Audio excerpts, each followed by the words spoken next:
Hello again, everyone.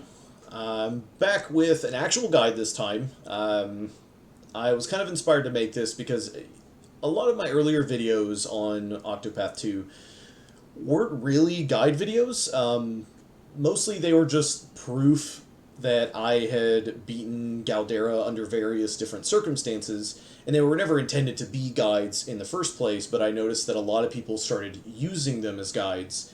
And to me, they're not really great for being guides simply because I was trying to do all these extra challenges and, my characters are all level 99. I have like a million battle tested weapons. And, in some of them I'm trying to, I'm beating Galdera with a team of level 1s or two-manning it. And while sure there are strategies there that you can use, I don't feel like it's really great to use as a guide for like an average team, because honestly a lot of the stuff that I'm using in those is just way overkill for just like a regular boss kill.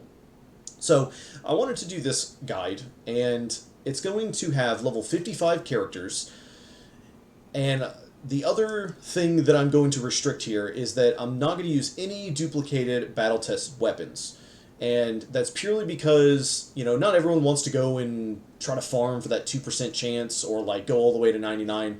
Most people are going to have over level 55 characters. Most of the time you can get that just from playing through the game. So, obviously I'm going to include timestamps. This is going to be a very thorough video. But by all means, if there's something you don't need to know, just skip to whatever you need. All those timestamps will be in the description.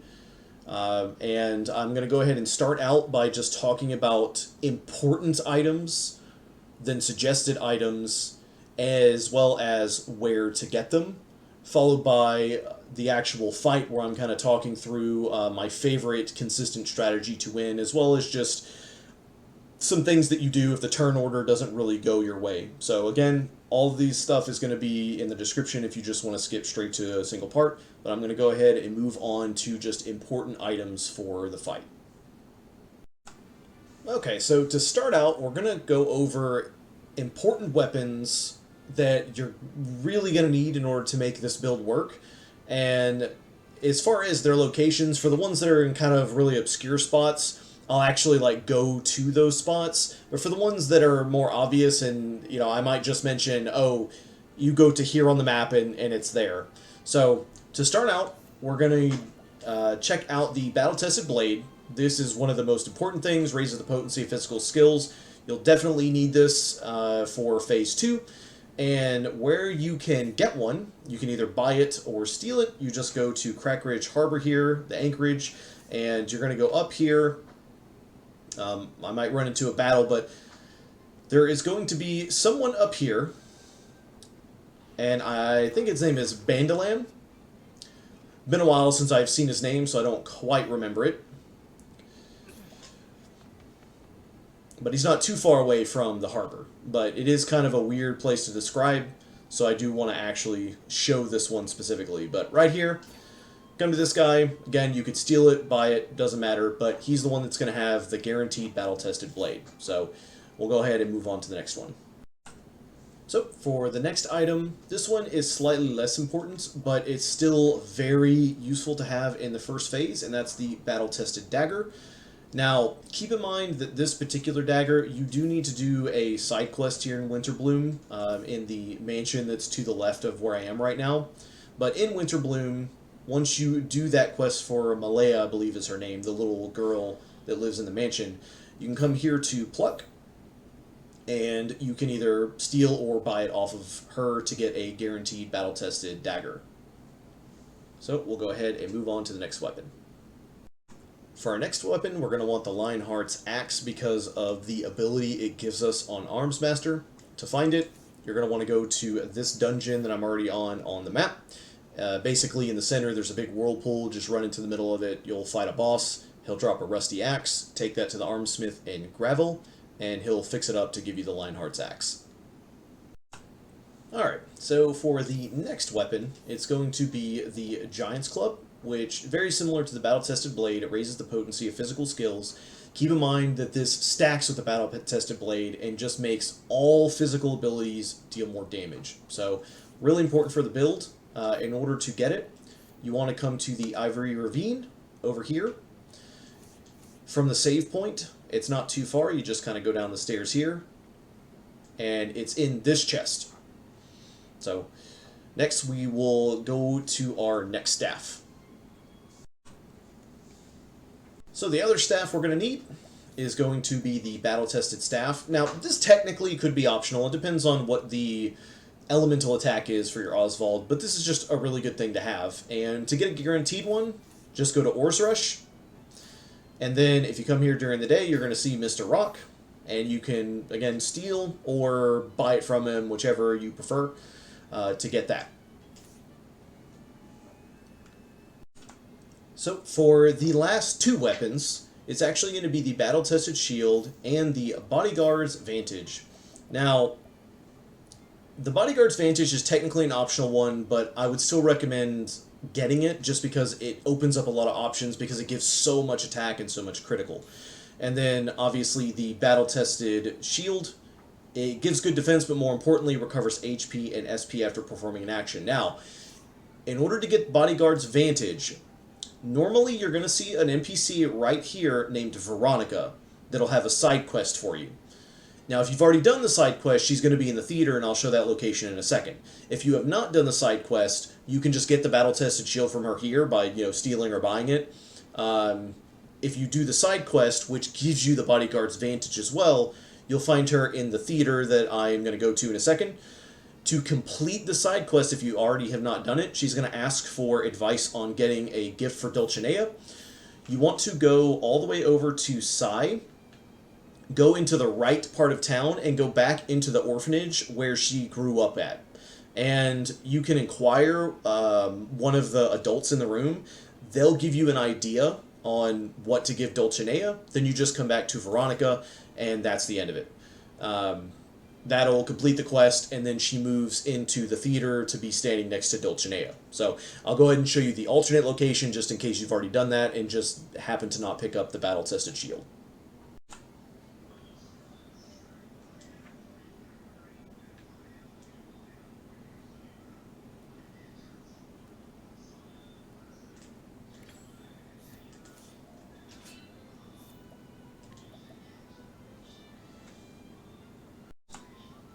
So that completes the weapon portion. I'll go ahead and just move straight on to accessories. And the first one we're going to talk about is going to be Alpione's Amulet.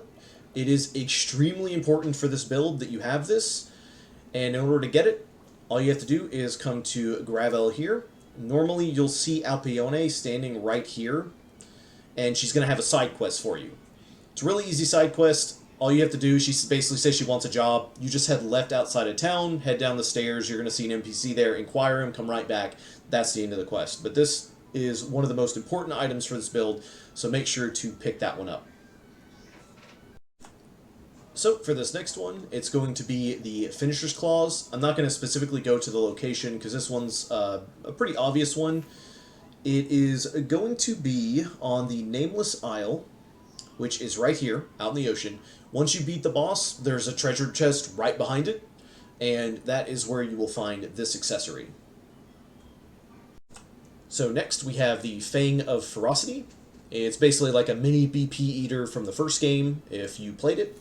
And here it's going to be another one of those ocean dungeons. It's going to be the Curious Nest here. Once you beat the boss there, there's going to be a room with several chests. In fact, there's going to be some other items here later that we'll talk about that you're going to want to pick up. But this is where you get the Fang of Ferocity from.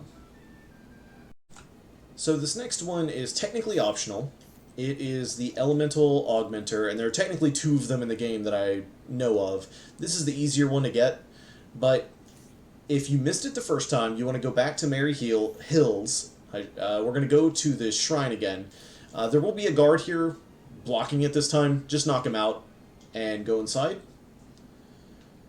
And we may hit a battle here too, but you want to go to the left over here, go down to this chest, and then there's a hidden passage that allows you to go to the right.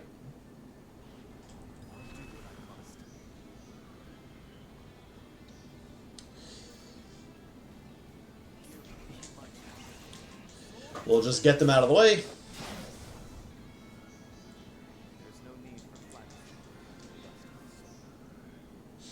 And if we come up here, this is where the Elementor Augmentor would be if you didn't already have it. So this next one's another optional one. It's even less important than the Elemental Augmentor, but it is good to have several of them to put on your off characters just to kind of help with damage, and that is the Champion's Belt. Now, when you beat Hikari's Chapter 2, there should be a woman standing roughly in this area with a side quest. Accept it, and then you go back into the arena, you fight somebody, and then you get to challenge the champion. And then once you finish that side quest, you can then come to this guy behind the counter, and when you talk to him, he just said you can register to fight. Yes, and then anyone on your team can actually fight. And then every time you beat her, you're guaranteed to get a Champion's Belt, so you can actually get as many of these as you want. So, for the next two things, it's going to both be Ochette Summon monsters that you're going to want for the fight. One is going to be a double axe hitting all monster, and there are a few of them in the game, but the easiest one to get is just to go to the Sunken Maw here, and there is a lizard guy in there that can do that for you. Now the other one is going to be the Peekaboo, which is going to be in Southern Timberain Trail, just outside of Timberain up here. It's basically the big log monster with a bunch of glowing eyes in it that does a staff attack, and then also can debuff defenses with a pretty high reliability rate. Special note here for an EX skill. This isn't technically any items or equipment, but make sure that you go to the Altar of the Lady of Grace with Agnea to pick up the Windy Refrain EX skill. That is going to be necessary for this build and strategy. Next, I want to talk about Cassti's Concoct Ingredients. We'll start with the most important ones, with that being the Pomegranate Leaf, and I'll go ahead and say the Diffusing Serum as well. These are fairly pricey, but they can both be gotten from the same place. It's just right over here at the New Delsta Flats. You can just go to the abandoned village and walk over here. There's a little clearing in the center, and at night you'll see people standing there selling stuff. That's the black market. You might have to cycle day and night a few times to get the right vendor to show up, but there is one there that will sell the pomegranate leaves and the diffusing serums. The next one is going to be the strengthening serums. These are also pretty pricey, but you can buy those from the general store over here in the Nameless Village. Now, as far as those specific ingredients go, you might already be loaded and could just buy stacks of 99 of these, but if you can't, try to at least get maybe 20 to 25 pomegranates, maybe 15 diffusing and 15 strengthening. You probably won't need that many, but it's sort of a just in case. Now, the other ones, you can actually get them all from the same place, and they're pretty cheap, and that's going to be the Plum Leaf, the Mighty Leaf, and the Whimsical Leaf. And all of those, you can actually get them right over here in the Wellgrove department store. I'm actually standing right in front of the vendor. You just go up the stairs on the right, and this guy will have all the other ones that you could be looking for, and these are much cheaper than the first ones I mentioned. Alright, and for the final part, we're going to talk about important items. Now, some of these are going to be in limited supply, and there's not necessarily going to be just a single location because of what some of them are, but I will cover some of the more important things that you really want to have some in the fight. So first of all, reinforcing jams. These really enable the first phase to go very smoothly. I don't know if there's anywhere to get an unlimited number of them. I have tried to find them, and I've had no luck. Most of them, if not all of them, have come from just stealing from NPCs or side quests or things like that. Hopefully you have been saving them. It's not technically required, but you will want, at least a few of them for what we're going to be doing later. Ideally, the more the better, though. Revitalizing jams are also really useful. They can be stolen from any of the mini-bosses anywhere in any of the dungeons, so you can actually get an unlimited amount of those. Rejuvenating jams are not required, but having at least one is helpful. As far as I know, you can only get these from side quests and stuff. I don't know how many there actually are in the game, but that's a really important one. For Ochette prepared items, you are going to want something that gives elemental attack up, such as Elemental Soup, which comes from elementals. There's the Stone Roasted Rice, probably the easiest one to get. All of the stone-based monsters, like the Remnants and Revenants, you can turn them into this. And then you're also going to want Spicy Jerky. And Spicy Jerky can come from a lot of different sources, so I'm not going to like try to go into all of them. But I'm pretty sure like the Sunken Maw, I believe the Lizard guy is actually converted into Spicy Jerky, so you could get that there as well. So this will be really important. You at least want to have those 3 items. Obviously, the more Ochette prepared items you have, the better. And then, other than that, we're going to move on to unique items, starting with the Ruinous Relic. Now, Ruinous Relic, you can get that in the Cavern of Wave. And if you don't know where that is, it's by the Beasting Bay Anchorage. It's going to be in a chest in here. And the next one is going to be the Ancient Cursed Talismans. These are going to come from the Lost Isle, which is going to be right over here. It's going to be in a chest on this island. Next is going to be the Decaying Dragon's Essence. This is going to be over at the Curious Nest that we were looking at earlier. So, right here. And I believe that might actually be it. Yeah, so those are really, in order to use this build, those are all the items and weapons and equipment and monsters that you need in order for this specific build to work. So hopefully you've kept some of these. With some of these items, you don't 100% need them, but the more, especially with these unique items, the more of these you have, the better. So hopefully you saved them and didn't use them, or if you haven't gotten them yet, just make sure you don't use them until you're ready to do the fight. So next, let's go ahead and move on to the builds of each character, and we'll talk about what we're going to put on each character and why. So for this segment, I'm going to break it down character by character. We're going to do their equipment and support skills all at once, and we'll start with Team 1, and then eventually do Team 2 afterwards. So, starting with Throne, you're going to want her on Cleric for this particular strategy. And as far as her weapons go, the important one is going to be the battle-tested dagger. Her sword and staff won't matter, but she will be doing Abear's Reckoning a lot, so the battle-tested dagger is good for her. The Bodyguard's Vantage, you might end up putting this on Hikari if you didn't invest much in your Hikari and you invested a lot in Throne. For me, my Throne has a lot less like nuts put into her for stats, so I use this on her, but you could sub this onto Hikari. If you're not going to use Bodyguards, use something that is going to increase her speed, like a Swift Shield or something. Same thing for her body and head armor. Put on stuff that's going to increase speed, simply because she's going to be using A-Bears a lot, which does more damage based on your speed and physical attack. That's also why I have the Sister's Amulet and the Champion's Belt for both the physical attack and the speed, and having a higher chance to crit isn't bad either. So, and then if we go over to the support skills, she's going to have a step ahead, deal more damage, peak performance, and upgraded accessories. The upgraded accessories is because she's using 2 accessories that give a ton of stats, so she gets a lot of value out of that. She's also going to be one of our damage dealers here, so peak performance and deal more damage are pretty important. For Ochette, you're going to want her on Thief, although her subclass isn't as important. It's just in case you might get lucky and can sneak in like an Abear's Reckoning with her. I have a battle-tested axe on her, mostly just because she also could potentially use her Latent to deal some damage, and this will make her Latent hit harder more so than the battle-tested bow.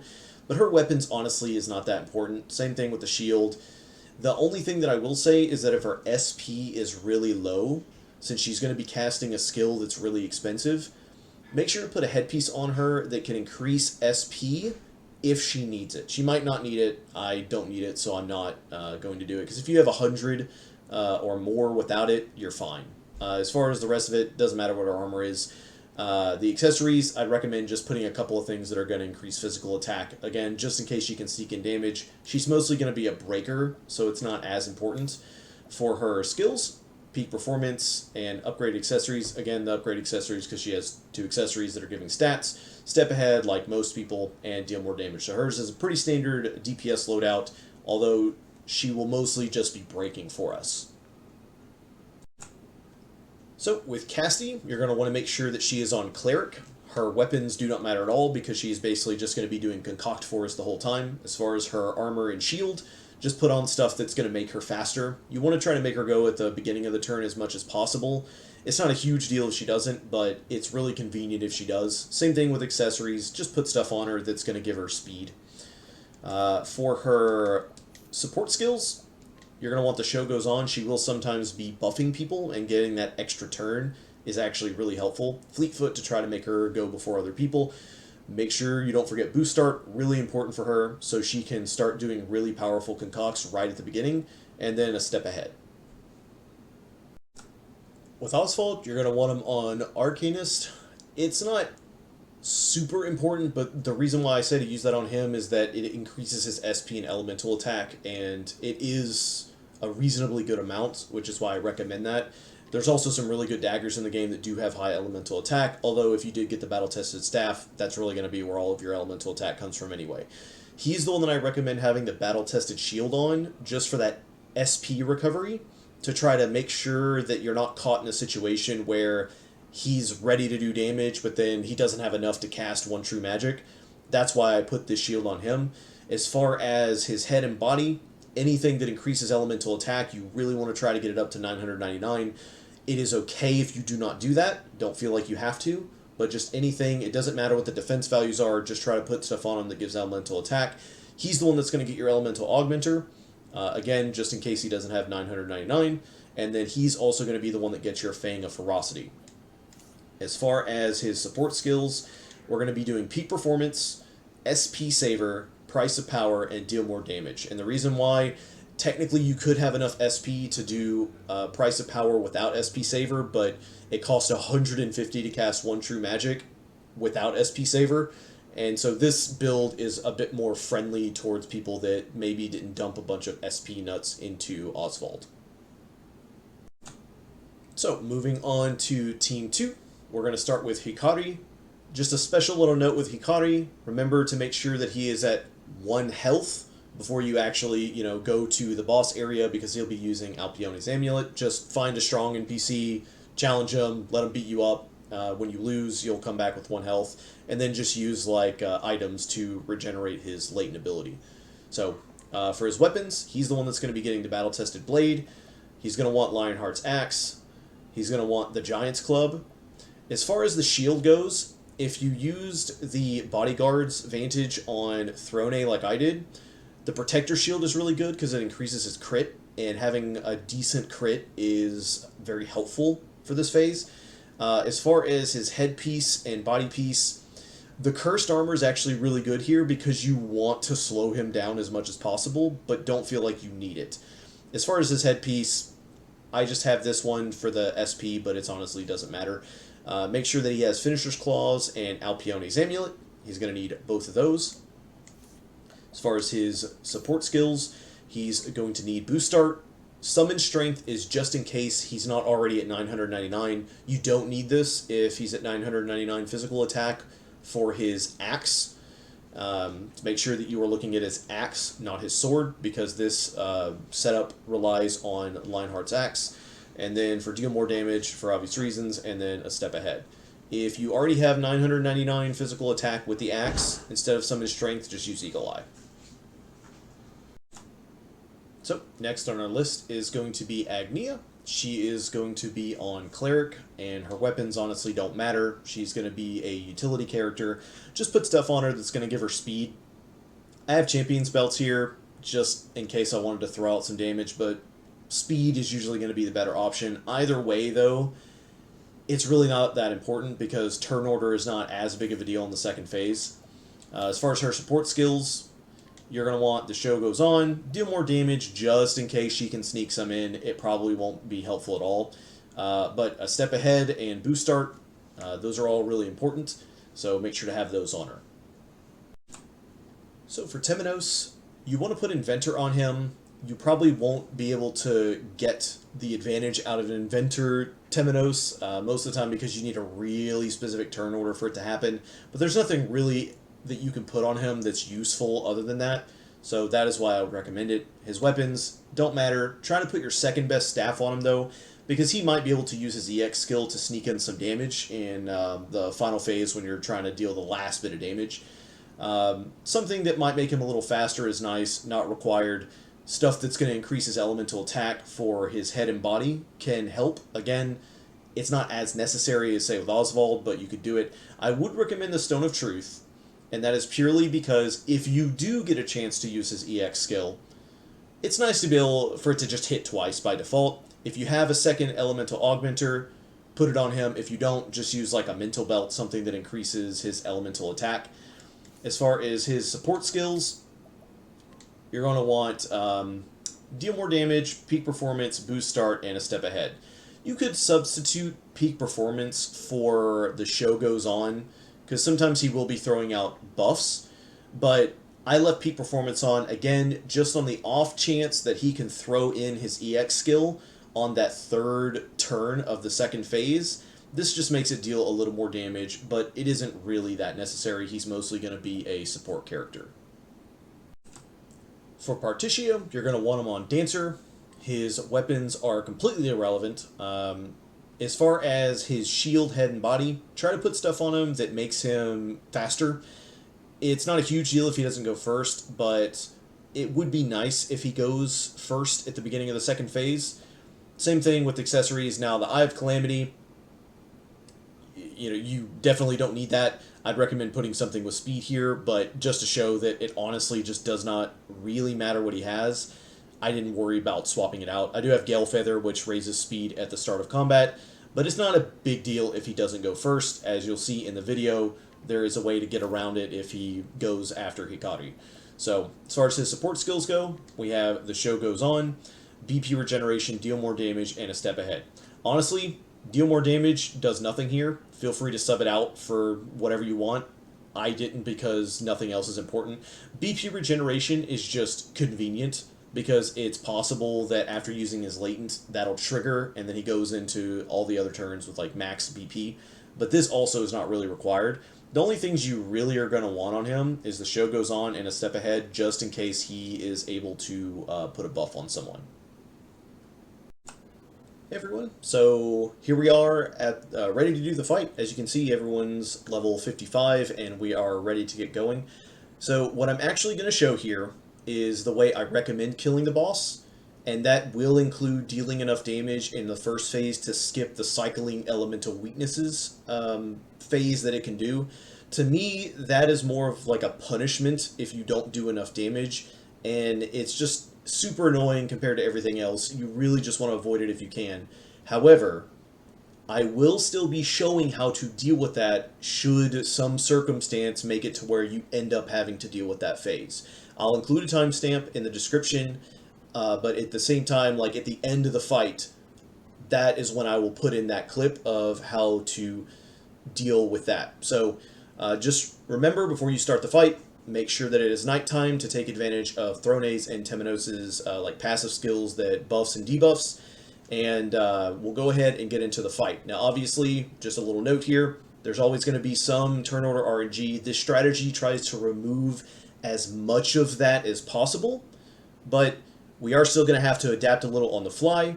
Your fight might not go this exact way, but this is designed to try to take as much of the randomness out of it as possible. So let's go ahead and get into the first phase of the fight. So for this particular battle, actually got really bad turn order luck here.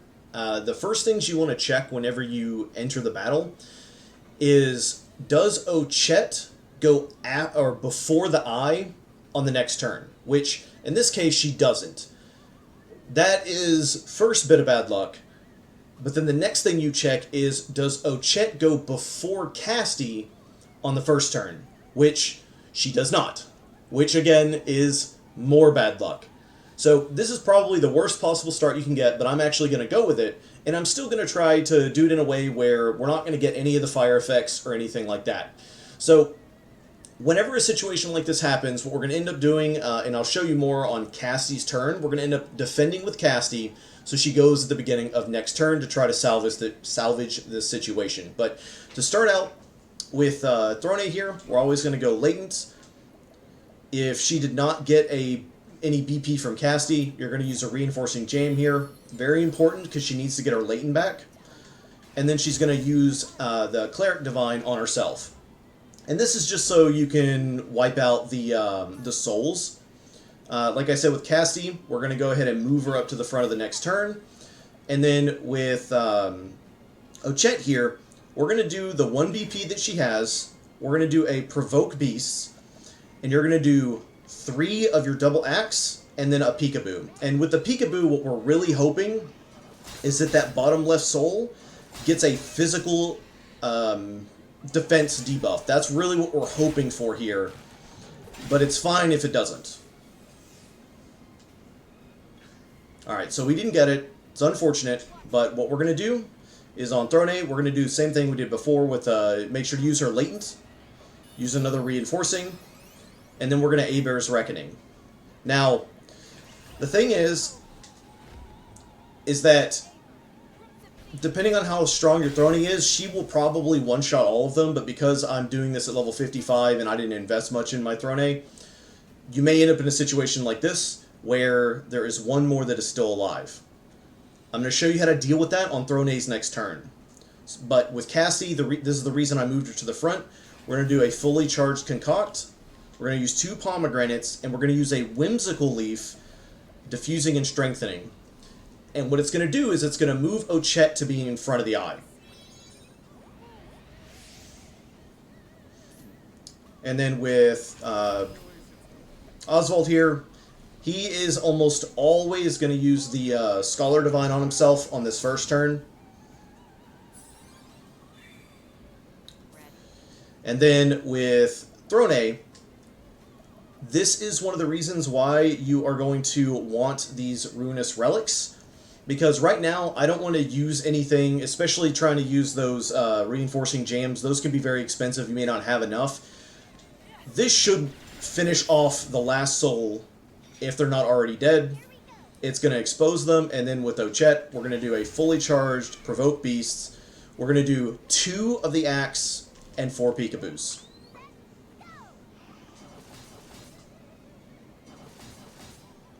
Now our hopes here is that we're going to get both the elemental and physical defense debuff.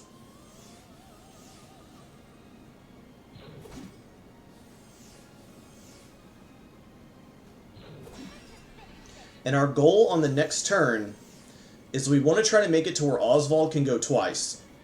And again, you're not always going to get that lucky, but what's going to end up happening here is that on the next turn, I'm going to make sure to use Castti to, actually, I'm going to use Castti to give everyone BP and SP, and I'm going to use Throne to give Osvald his BP back. And then you're going to see what I'm going to do with Ochette to make sure that Osvald gets to go twice on the eye, so we skip that really annoying elemental cycling phase. So for now, we're just going to go ahead and make sure to use her Latent. We're going to Aber's Reckoning.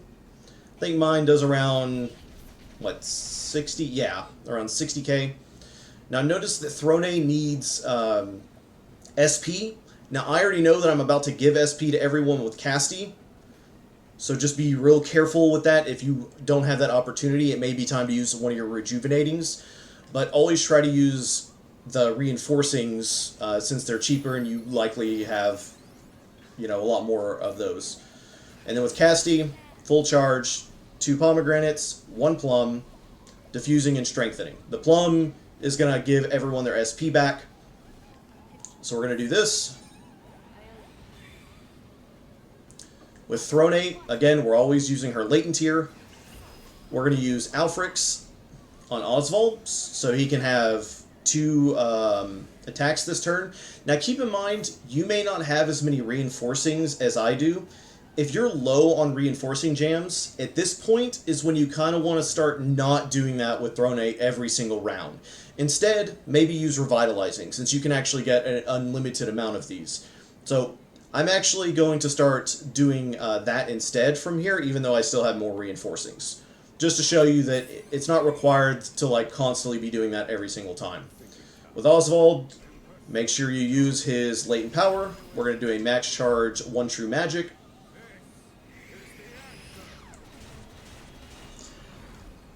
If your Osvald's running low on SP here, this is the part where Ochette would use either a rejuvenating on him. I can still do another 1 true magic, so I'm going to use one of my reinforcing, because he needs his BP and he needs his latent back. And again, we're just going to do another 1 true magic with his latent. This should very easily get the boss under that threshold to make him not do that annoying attack. Yeah, so he's yellow health. I already know it's going to be fine. Now at this point, this is where you want to take a quick look at the turn order on the next phase to sort of plan out what you're going to do. Because notice our buffs. We're about to start running out of buffs. The enemy's about to wake up. Ochette is going to be the one that breaks him. She has plenty of SP and BP for that, so not worried about that at all. At this point, since Throne still has a physical attack boost and a speed boost, which both stack with Abear's Reckoning, I will go ahead and use another Abear's Reckoning just to sneak in some damage. But at this point, I'm going to kind of transition her into more of a supporting role. So, you want to let him do his thing. Oh, I actually accidentally went all the way to the last phase. So that very well could happen, especially if your characters are stronger. We're not worried about this at all. Now, just a quick little aside, in case he had done the Eternal Rancor, which puts the curses on your whole team, you are going to basically do something very similar to what I'm about to do. And with Ochette, you are going to want to defend with her. And you're going to see me do that on this phase. And that's going to move her to the front of all the enemy's turns on the next turn. And she's going to be the one that breaks them. And again, this will still apply even if you're doing it on the Eternal Rancor, the curses, and you have a limited amount of time to kill them. With Throne, you want to use her to start giving people their buffs back. Especially like, you know, Osvald and Throne herself. And then on the next turn... and with Osvald, he's probably going to be he's going to have probably ran out of his elemental attack buff. Make sure to use that on him. If he needs another Scholar Divine, make sure to have him use that on himself. And then with Castti, make sure to BP up people, things like that, like she normally does. Now, if you accidentally find yourself in the very final phase like I do, there's only a very slight change here. Versus what you would do if the curses are up. So all you have to do is with Throne, we're going to go to items, and we're going to go to this, where is it? This Decaying Dragon's Essence. This is why you want to have both of these. And we're just going to throw it at it. So this is going to make them vulnerable to Ochette on the next round. So with Castti, go ahead and do 2 pomegranates. Look at what your team needs. I see that Osvald does not have enough SP to make to cast 1 true magic again, but at the same time, he also needs his latent. So I'm not going to use a plum leaf this time. What instead I'm going to do is I'm going to use a mighty leaf, and what this is going to do is make sure that Throne and Ochette are going to have a damage bonus.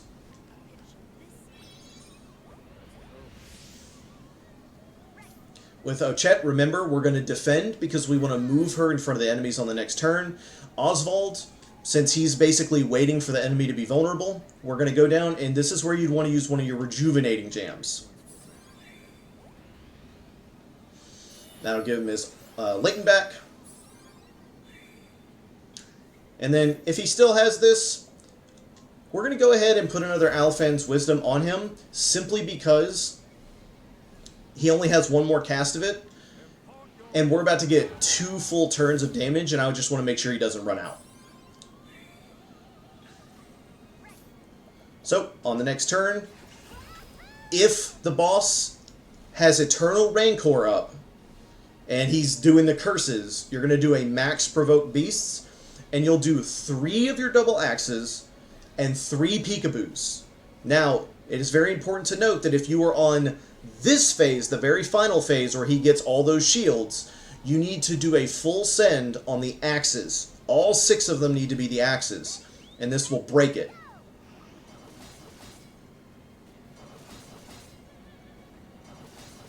And the great thing is that these can't miss. Sometimes if you try to break with just regular physical attacks, you can actually miss. I've done that. Very feels bad sort of moment. With Throne, we're going to go ahead and use one of our Ancient Curse Talismans on the eye. Like how she says hang in there when he does that. And then with Osvald, we are missing 1 BP, and we're also missing his elemental attack bonus. We're going to take a little bit of time just to put that stuff on him. So go to, say, Stone Roasted Rice, one of your items that gives elemental attack. With Castti, we're just going to BP up everyone. Everyone's got the buffs they need. 2 pomegranates, a plum leaf, a diffusing, and a strengthening. Just do a real standard since everyone has the buffs they need.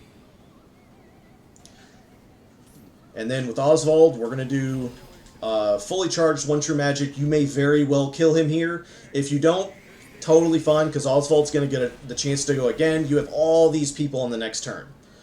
So you should be killing him by now. And now we can go ahead and move on to the next phase. Alright, so moving on to phase 2. This one is a lot more consistent. It's really hard for this to get messed up. Although there is some things that can happen with the turn order that is kind of inconvenient. But for the most part, as long as you're using the build and everything that I have, this is going to work 95% of the time. So you really don't care when people go. You usually prefer Hikari to go last on the second turn. But I'm going to show you what to do in this situation when he doesn't. Now, Hikari also goes before all of the appendages on the next turn. So there's something I'm going to do with Agnea that you wouldn't normally need to do in that circumstance. But I am still going to pretend like Hikari goes after the appendages on the next round, just in case you don't get that kind of turn order. So with Partitio, you're always going to use his Latent to put a Seal Tige on Hikari. Now, if Hikari goes first, you're still going to do what I'm about to do with him. You're going to use his Latent uncharged and Hienka the Blade of the Fallen, so the Blade Arm. He's going to hit everyone because he managed to get the Dancer up, but make sure that you Hienka the Blade Arm. With Temenos, you're going to go ahead and go to your items, and we're looking for Spicy Jerky. This won't heal Hikari, but it will give him a damage buff. And then with Agnea, I don't technically need to do this because Hikari goes before the appendages on the next turn. But in case you aren't that lucky, this is what you do. You simply Windy Refrain. Do not boost it or anything, just do this. This will make sure that Hikari can get 2 attacks off. Now, if Hikari goes after Partitio on the next turn, do a fully charged Lionheart's Axe here. If he does not go after Partitio on the next turn, just do an unboosted one.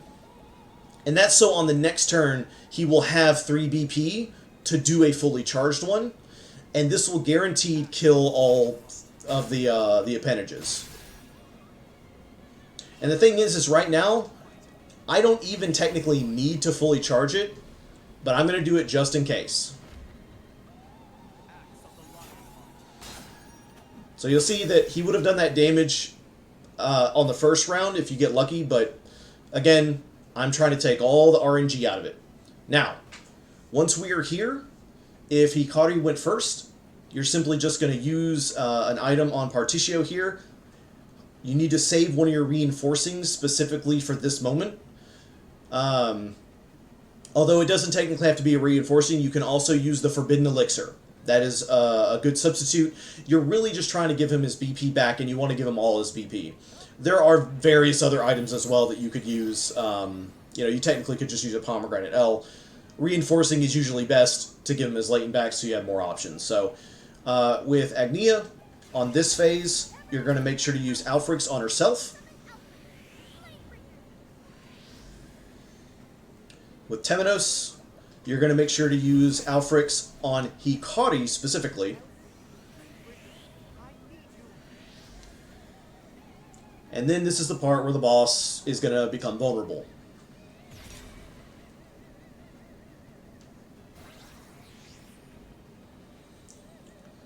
Alright, and sometimes you get lucky and all of his moves will get moved like after your people. But in case it doesn't, which usually it doesn't, just go to Dancer Skills and we're going to do another Windy Refrain. We're going to push all of his attacks back. And then you're going to look at the turn order on the next turn. If Hikari is first on the next turn, what you're going to do here is just do a fully charged Lionheart's Axe, then do a 2-charged Lionheart's Axe, and then with Partitio, you're going to do a match-charged, like, Assassin's Hired Help, and then with Temenos, use his strongest EX attack. You're basically just trying to chip him away because he should be, like, inches from death at that point. That is the worst-case scenario if Hikari goes first on the next turn. But in this circumstance, because he does not go first on the next turn, you are good to do a fully charged Lionheart's Axe.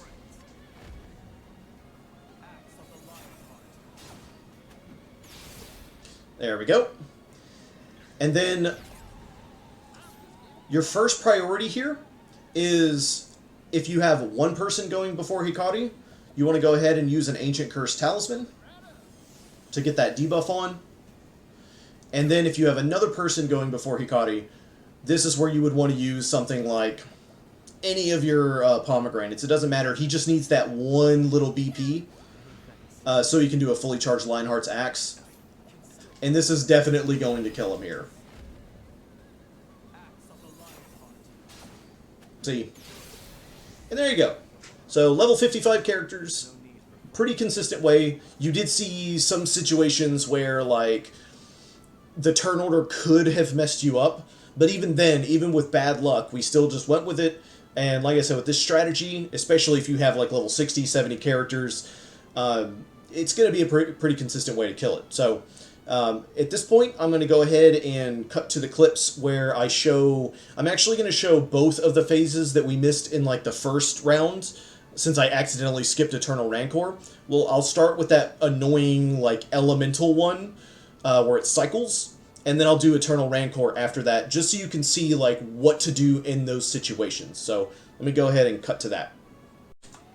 Okay, so I went ahead and let the boss do this annoying elemental attack, and what you're going to do when this happens is you want to check and see who still has a Cleric Divine on themselves.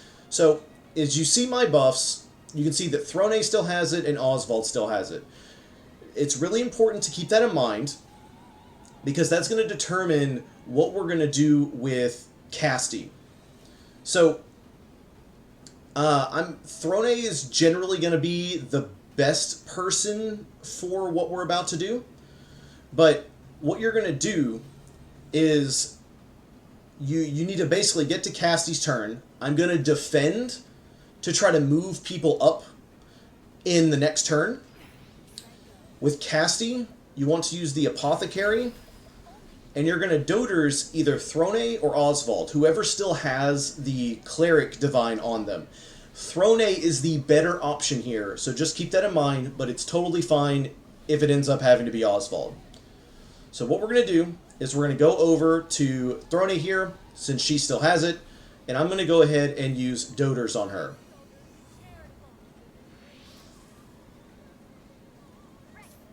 And then with Ochette here, I'm going to use Beastly Howl. It's fine that it's unboosted. You just need to do that. You're mostly doing that to debuff them and drop their shield by 1. Osvald, I'm just going to defend with him because I didn't use the Doters on him. So I just want to move him up in the next turn. At this point, he's already going to be going first in the next turn. I'm just going to look at my team and say, well, what could I use? I don't know. I'll just throw a buff on Osvald. Doesn't really matter, since he's already going to be going on the next turn. Now with Throne, since she now has Doters, again, Osvald could be the person for this. we're going to go down to those Decaying Dragon Essences, and you're going to go ahead and throw one at them. Now, a quick note, you might not have to do the Doders thing if your Throne is strong enough to just one-shot them with the debuff, which your Throne very well may be that powerful, but the reason why I'm showing you this method is in case you can't one-shot them while they're not broken, you can do this to guarantee the one-shot kill. If you are not strong enough to one-shot them otherwise, you'll probably kill like one or two of them, and then they'll blow up and kill your whole team. So we don't want to do that. You could technically use Osvald here to kill them if you really wanted to. I'm not going to do that. Instead, I will just go ahead and defend, because this is just for example purposes anyway. And then on Throne's next turn, she should still have a physical attack buff. They're all debuffed. Make sure to use her latent, like always, and this A-Bears should easily one-shot them. If it does not, again, Osvald could have helped out there if you really need that extra damage. But at this point, now it's just back to more of the same. I would use a Reinforcing Jam. And this is why I like using it on Throne, because she's going to be using items at the end of her turn anyway. So now she gets a few extra turns of being able to do this to everyone. And then with Ochette, we just go right back to breaking the boss. Just go to Hunter Skills, Provoke again, and standard 2 axes, 4 peekaboos, and we're just cruising right along. We're ready to set up our next damage phase, and the elemental thing didn't cause us any problems whatsoever. You know, assuming you didn't get like really, really unlucky with the turn order, but hopefully with this setup, you'll remove a lot of that randomness out of it whenever you're playing it. So I'll go ahead and jump into my next clip, which will show if you get Eternal Rancor instead. Okay, so when it comes to this particular attack, the Eternal Rancor, where it curses your whole team and they'll die in a set amount of turns if you don't do something about it, what we're going to do here, it's going to be kind of similar in some ways to what we did before. The main takeaway here is you really want to defend with Ochette. So she goes before all the enemies on the next turn. The great thing about this phase is that the boss doesn't become immune as far as all of his weaknesses go. So Ochette, in a single move, can literally break and usually debuff all of them. Now, that also means that you have a lot of dead turns at this point, because right now, I don't want to do anything until the next phase, simply because I want to have 2 rounds of damage. I could break them in this phase if I really wanted to, but I also would prefer to have the 2 rounds of damage. So in this phase, with anyone that isn't Ochette, just go ahead, top off things that you need. I see that I only have 1 more cast of the Scholar Divine. I'm going to go ahead and just put that on Osvald to top it up. With Castti, I don't really need anything with Castti, but Osvald could use some BP. I'm just going to use a standard 2 pomegranates, a plum to refill everyone's SP. Again, you're just kind of topping up all the things that you're missing. Throne, honestly, she could use a speed buff. So, you know, just to make A-Bears hit harder. There are some things down here that do increase speed. Let's see, defense. Sorry, I don't remember the name of them off the top of my head. Okay, here's one, grilled chicken. Evasion and speed for 3 turns. We'll just do it to everyone, why not? And look at that, it even helps with the turn order. Ochette technically doesn't even have to defend, but again, for example purposes, you want to do this because you want her going before everybody. Do not defend with anyone else. And the reason why is because you need them to destroy the souls, otherwise the curse will just start killing your team. So don't make the mistake of defending with people other than Ochette. You need her to go first. If you have a turn and there's nothing you can do, just use a buff on somebody. That's what I'm going to do here. And that's all you need to do. Just play it safe. Don't do anything crazy. Mighty Leaf, why not? And you know what, just for fun, I'm just gonna, I see that, you know, Ochette is missing a Cleric Divine, so let's She can join the whole team with a Cleric Divine. Why not? And then I think I still have I still have Doders from the last clip. Alright. So on this turn, this is where lots of damage is going to get dealt. So you want to provoke beasts, do a max charge provoke beasts. You're going to do 3 axes and 3 peekaboos. Don't make the mistake of doing 2 axes. You need 3 axes to break those back 2 souls. If you use the staff attack early, you'll hit them and they'll both counter Ochette and kill her. So, they're all broken. None of them can do anything. And at this point, it's kind of whatever you want to do. I can already see that they have like a million debuffs. I already know that my Throne is going to easily be able to kill them. So I don't even really need to do anything with my Castti here. With Throne's up, she will likely one-shot them. It's not a huge deal if she doesn't, because Osvald can just do a non-latent attack and finish off anything that isn't killed. And then from here, you just go straight into full damage, just like before, and finish it off. In fact, if you've set up your damage phase just like this, it's actually entirely possible to just finish it off right here. That's usually a really common thing, is you'll get them to Eternal Rancor, and then when you break them on Eternal Rancor like this, you then end up finishing the kill. Like here, you know, I'm just going to throw a Rejuvenating. Again, this is for example purposes, but I'm pretty sure he's already at red health, very close to dying. And honestly, at this point, I could keep going. Yeah, he's at red health. He would die on this turn, but you've already seen him die. I'm not going to, like, waste any more time. So on this final segment of the video is just going to be a little bit of a recap, and it's going to cover a few things that, like, if you had gotten certain turn orders, like here's something you could have do, like things that didn't come up in the video. And hopefully you'll find that helpful, but I'll go ahead and cut to that now.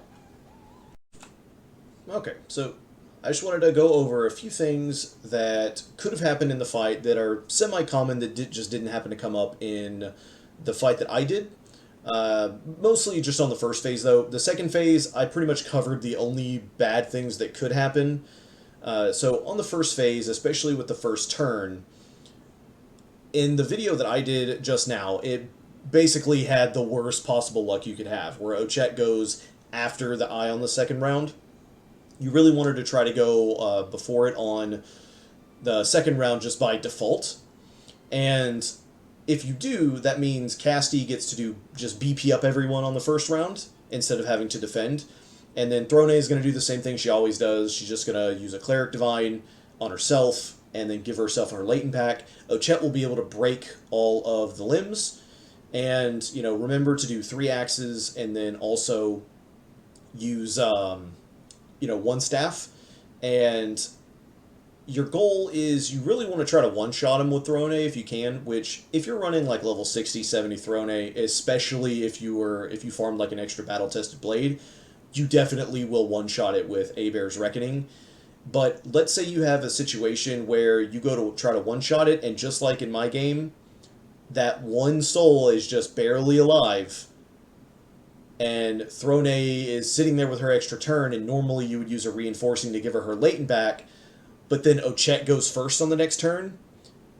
What you would instead do, instead of using the reinforcing, is you would just use the Ruinous Relic then. And the reason why is because if it goes into the next turn and one of the souls are still alive, but then Ochette goes first, she can't break the eye before it puts that fire effect on everyone. So you really want to make sure that all of the souls are killed before Ochette goes on the next turn and that she goes before the eye.